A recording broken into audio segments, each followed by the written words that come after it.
Hey, ladies out there. We are back again for another episode of the 29-Minute Mom, where we know every busy minute of your day counts. And today, if you are a small business owner, this is the show for you. Or even if you're considering becoming a small business owner, this is a show for you. So I want to welcome my guest, Amanda Ferjuel. Did I say that right? Close enough. Ferjuele. Yeah, I love it. I love it. So you are a CEO of the AF consulting team, which helps small business owners basically become more efficient and more productive. Yes. And do you usually only work with women, or is it both men and women? I work with both men and women, but it is predominantly women. I feel like I really have a calling to help women step out of all the chaos that is just around us. I think women I don't want to say that we're working harder than men, but we kind of are. We have a lot more hats that we have to wear, and there's a lot more expectation that we do everything well all the time. And I really feel like women work harder to dispel those myths and to be different people all the time. So I really feel like I resonate with women, and I really want to build women up because we are incredible and we should share that with the world. So true.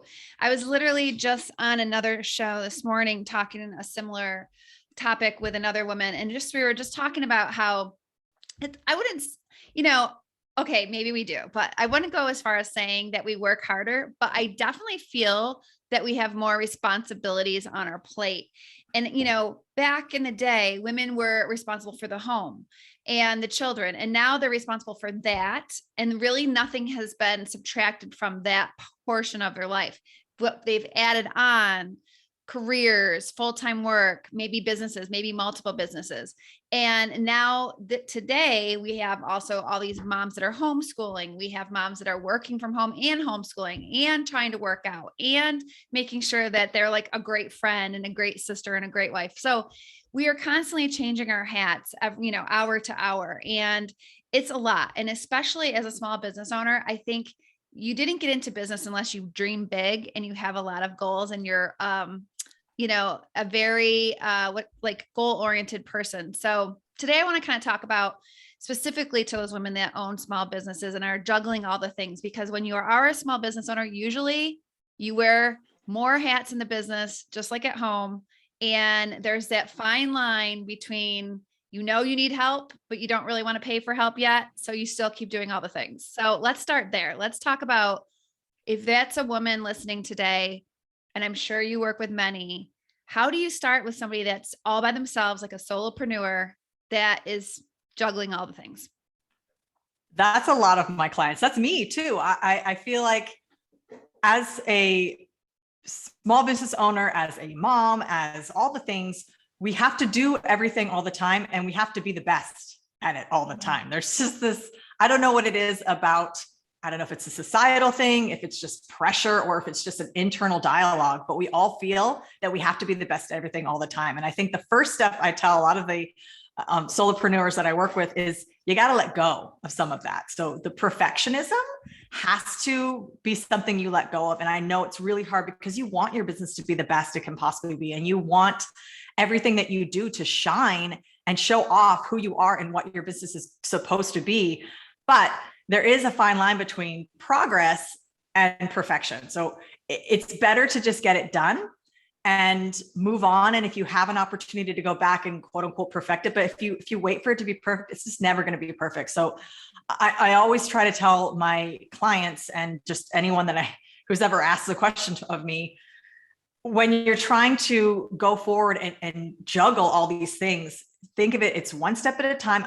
We live in a multitasking world, but instead of thinking of it as multitasking, think of it as microtasking. You're doing one thing and you're focused and you're 100% energized on that one thing. And then you might switch very quickly to a completely different thing, but then you have to stay hyper-focused on that thing. And it's really important that you remember that there is a system of priorities in your day. And as moms, I know for me, a lot of times the priority goes to a small human who is yelling at me and not necessarily at my business. And that's okay. You have to forgive yourself for that, and know that those little bits of progress you're going to make might not be perfect over the course of a day, but It's those little steps, the consistency, always showing up. And if you can do one thing every day for your business that points you in the direction that you're trying to go. So even if it's you spent 5 minutes working to increase your marketing so that you can hire an employee to take over marketing, whatever that might be, whatever your one immediate goal is, even if it's just 2 minutes every day, spend a little bit of time working towards that goal. And it will help us take off some of this feeling like, crap, I didn't get anything done today, or I didn't achieve XYZ goal in, this week, whatever it is for you that you kind of sit down at the end of the week and you're like, I didn't get it done. I think if you take off some of that pressure and take off that idea that I needed to have a perfect week, and instead just say, okay, well, I didn't get everything done, but I did something every day to get me there. And I think that's just one small step you can make. It's a mindset shift of making progress in your business a little bit at a time. Yeah, I like that, progress over perfection. And I think that you can perfect it as you go. You can put a seed out in the world, like say it's a drip campaign or something. You can always go back and tweak it and make it better. So put it out there, hit the send button, let that business start to generate, let people start to see what you're doing, go on to something else. And then, a couple of weeks or a couple months down the road, if you really have the time to go back and maybe tweak it, you're going to want to tweak your business as you go, no matter what. You're going to always fine tune it. You should. Yeah. And you should fine tune your business. Yep. I mean, there's no static part of business. It's going to always be evolving and growing. And you won't really know what needs to change in those things, like say like a drip campaign. You might not realize what needs to change until after you run it. And you're like, oh crap, this needs to go here and that needs to go there. And this is a much better flow. And this is better wording. And you might not know that until you hit send. Exactly. So what about the mom that is a small business owner? And because I feel like this is so common, she knows she needs help and it's, time consuming to find help, the right help. She's not quite sure if she should give up part of her profit for that yet. What do you say to that person? Is there ways, does she jump in and do it anyways? Or is there a better, what do you talk to your clients when it comes to that, as far as getting up to that point? Well, for me, it's the risk versus reward ratio. So if I'm struggling in my business, yes, it will be a risk to hire an assistant or to hire an accountant or a marketer or whoever it is. But is that risk I'm taking and that investment in myself in the business worth more than I'm thinking it is? So to me, I'm a risk taker. I don't think a lot of people you can have as many businesses as I have and not be a risk taker. I think everything is abundant. I definitely feel like there's always room to grow. There's room for everybody. We all go up together. And when I am in those early stages of a new business and I'm trying to figure out, okay, can I afford to bring someone on to take this off my plate? It really is just sitting down and even writing it out. Can they finish it better and faster than me? And is my time that I would save there worth more than I'm spending for that person? And there are a lot of resources that you can use now that are relatively cheap. So if you can systemize whatever it is you're trying to get off your plate and hand it off to somebody else, it might really be worth it, because in the long run, as a business owner, your job is more big picture than data entry or, writing an email to XYZ. So depending on what your business is, your worth in that business might be better spent doing the big picture stuff, trying to create the big ideas that are going to move your business forward. And it might really hurt a second to give away some of your profit in order to free up that time. But then that abundance is going to come back to you and you realize that, okay, I'm making $20 less an hour, depending on how you want to figure it out, $20 less by hiring somebody else, but I'm going to generate $1,000 more because now my time is spent. So for me,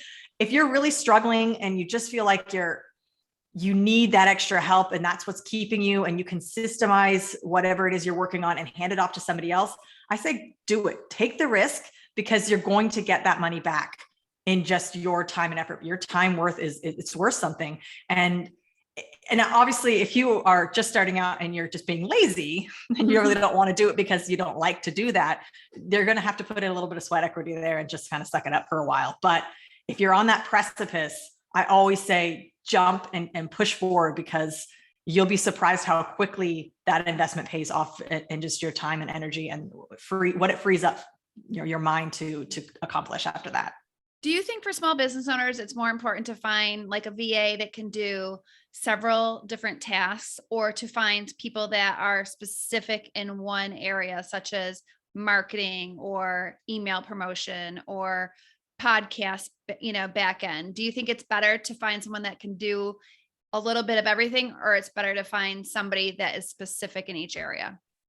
I think it really depends on what your goals are. If you really are trying to just take off the podcast editing from your tasks, then I would hire somebody who does podcast editing. But if you're looking for just like a catch-all, I need you to answer emails, I need you to make a Canva advertisement, I need you to do this, then you can find someone who's just a more generalized assistant. And I definitely do rely heavily on virtual assistants. They are great. They really, a lot of them are extremely qualified and can get it done way faster. It's not that they're doing it faster or better than me. It's just, I mean, because no one's going to do anything in your business as well as you, because you're the only one who's as invested. And other than technical things like HTML coding or, account processing or something, those things are more specialized and they might very well do it faster and better than you. But no one's going to care as much as you do. But I rely heavily on VAs who do a lot of things for me, because there's a lot of little things within each business that I want them to do. And I do the highly specialized stuff.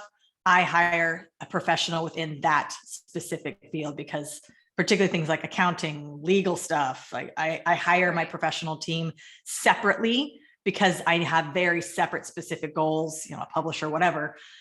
Those are separate people rather than just the general VA who does emails and marketing stuff. What's your favorite website to find VAs from? I've done a lot of stuff with Fiverr. I've done a lot of stuff with Upwork, and Pineapple Hiring is another one that they're sort of out of country, but it's really great prices. So when you're just starting out, you might really want to, but again, it doesn't really help you to delegate unless you've already got a system in place, because otherwise they're just going to come back with a million questions and you're basically doing it yourself anyway. Yeah. So it doesn't really help to delegate unless you have a repeatable, easily teachable system in place that you can hand off easily. Absolutely. What is the, let's just give an example to the audience on an example of a day where you're running several businesses and how you stay productive and on task. Oh yeah, the day. Well, depends on the day for me. It depends on whether or not my kid's at school. Right. Okay. He goes to school. Let's just say he's at school. He's at school. I have 4 solid hours that I can do work. So for me, I wake up before my child. I start the day by doing all the things for me. So I work out, I have coffee, I pack his lunch, I tidy up things. I'm a very organized person. So if I haven't organized the night before, I do it in the morning before he's awake to destroy things. I take him to school, and as soon as he's done with school, it is go time for me.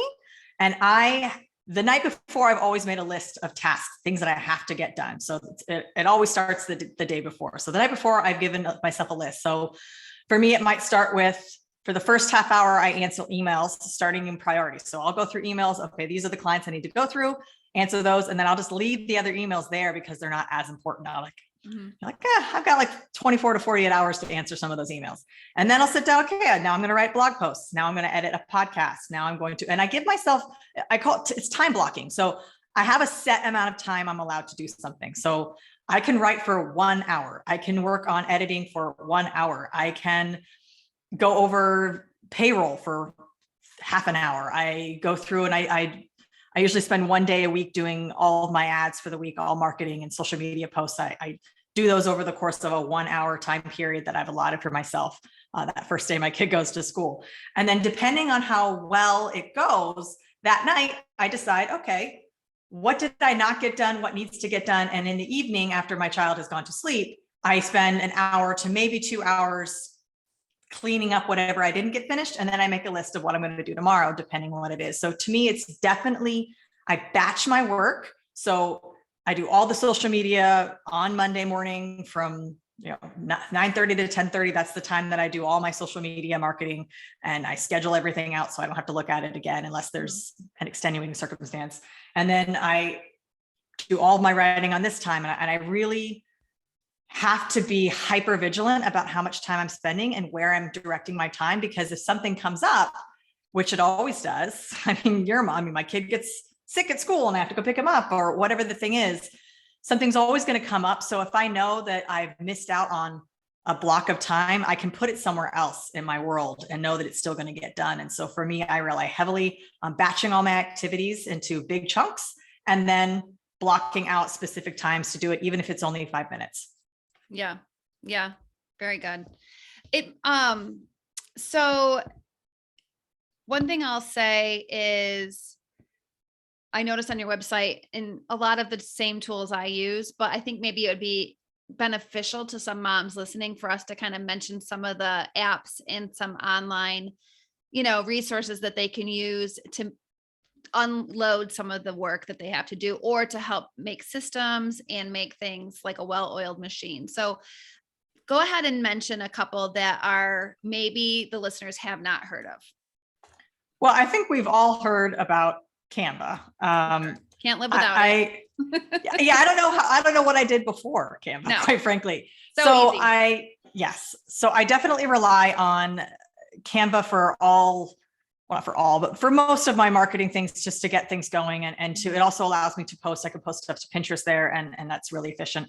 Yeah. I also rely heavily on ConvertKit, or I've also used ActiveCampaign, and it just allows me to set up a system. So when I have people subscribing to me, it sends them preset templates. And yes, I had to do that, or a VA had to do that, but it sets you up to automate a lot of your business. And I do subscribe to QuickBooks. I am a huge QuickBooks person. I love QuickBooks. Oh my God, I love QuickBooks. It's almost an obsession. I just same. Take a picture, scan it in. Here's this expense. And I try to explain it to people, and they're like, "You're weird." I'm like, "No, QuickBooks is awesome. It's very rewarding."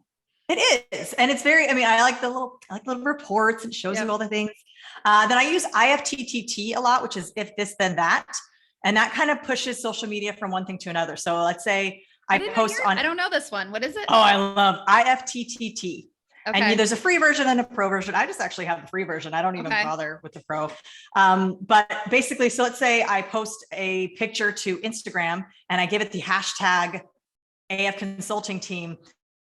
The app tells it, okay, so now that she's posted that and in the app, it says, okay, she posted to this. So now anytime that I have a post that has the hashtag AF Consulting Team, I'm going to post that piece of social media into a different platform that I've designated, so Twitter or whatever, and it will post it in their format. So it's not like it has an Instagram code on it. It's going to be posted in their native picture. So it's like when you go to Twitter and you see there's like a link to a picture that's in Instagram, like you don't want to see that. It actually will repost the picture separately on their platform.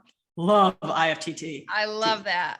Okay. And then Buffer is another one I use. And I actually just upgraded to the pro because I have multiple businesses that I use it for, and I just needed more. But Buffer basically lets you set up a queue. So I'm going to post 20 different social media posts in one, and then it will just kind of queue up, and it will go to your Google Plus, and it will go to your Instagram, and it just kind of filters through, and I can delay stuff. So sometimes I have a generic post, something that's just more of a fact, not necessarily a time sensitive thing.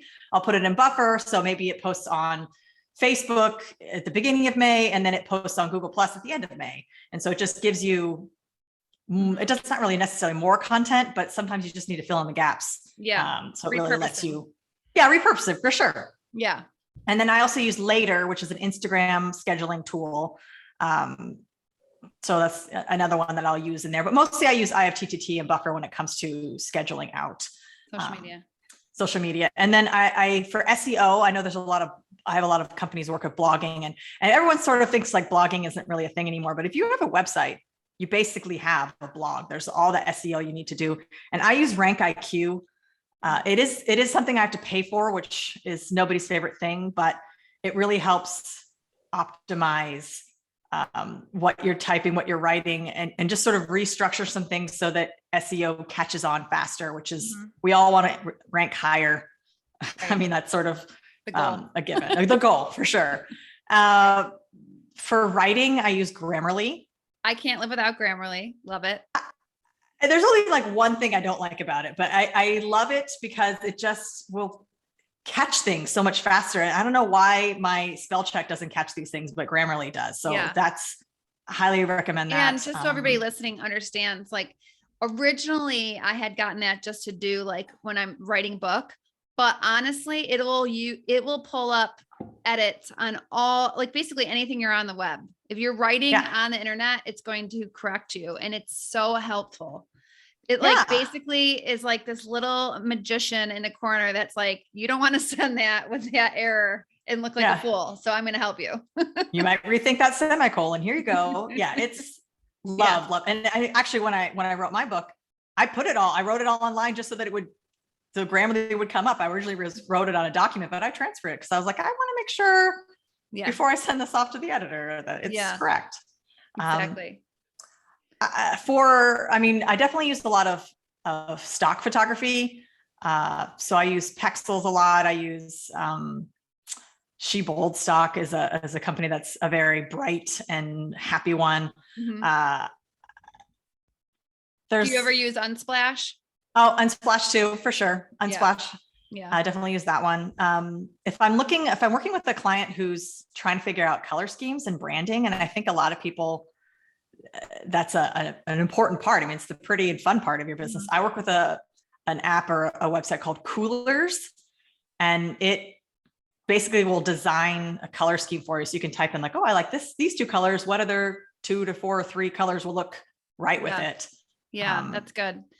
I just found out about Hex Code Finder too, where you pull up colors in a photo and things like that. If you already like the look of something, and that can help you narrow down your brand colors. Yes, for sure. Yeah, for sure. Very cool. So just real quick, tell us what your other businesses are besides AF Consulting Team. I know I've got quite a few. So obviously AF's Consulting Team is the one I sort of love the most. I don't know if I love it the most. I just love working with it. I also own a dance studio, 2 dance studios in Hawaii, and I run that. I have run one of them with a partner, and she's there. And I also own a burlesque dance troupe and company in Hawaii as well. I have 3 other partners. And then I have a new enterprise that I have with a friend of mine who's a coworker who's in Thailand. And she and I wrote a book, and we have a company that's our book comes out next month. And it's called The Pursuit of Badassery, How to Create Badass Business Abundance. It is, it's awesome. Obviously I love it. So that's cool. It comes out next month. And we have a business that we are setting forth just to teach women and mostly women, but men too. There's nothing wrong with men, but women mostly, just how to step out of the fear and that negative mindset and scarcity, and just be the awesome, amazing businesswoman that you're meant to be. So business person you're meant to be. So we're really excited about it. And I also own a clothing brand and sort of lifestyle brand. I've got a costuming company. There's a lot of just random things that I do all course of the day. I know the feeling. Were you a dancer? I was a terrible dancer, but I was a dancer. Yes. I was never a professional, but a dancer. Yes. I was a dancer for a long time. That's why I asked. You look like a dancer. Oh, thank you. But no, we always joke in my burlesque company, with the 3 other women who I run it with, they are all extraordinary dancers, and I'm like the crappy ballerina. I was never a very good ballerina, but what are you going to do? That's awesome. Well, tell everybody listening, if they want to work with you or find out more about you, what's the best way to get a hold of you? The best way is to reach out through my website, which is afconsultingteam.com. I'm also all over social media, same handle. And I definitely encourage people to reach out if you have questions. I love to give away advice. It's kind of my negative. I always just give away stuff for free. So I'm happy to help people. I want to see people grow. So if anybody is out there looking to grow their business, I'm happy to help. Awesome. I love it. Thank you so much, Amanda, for being on the show today, and best You're of luck with welcome. all of your endeavors. Thank you. We appreciate it. And thanks to everybody listening today. If you love the show, make sure you go on and leave us a review or leave us a comment. We'll be sure to share it with Amanda. We'll have all of your links in the show notes. And thanks so much, everybody. Have a wonderful day.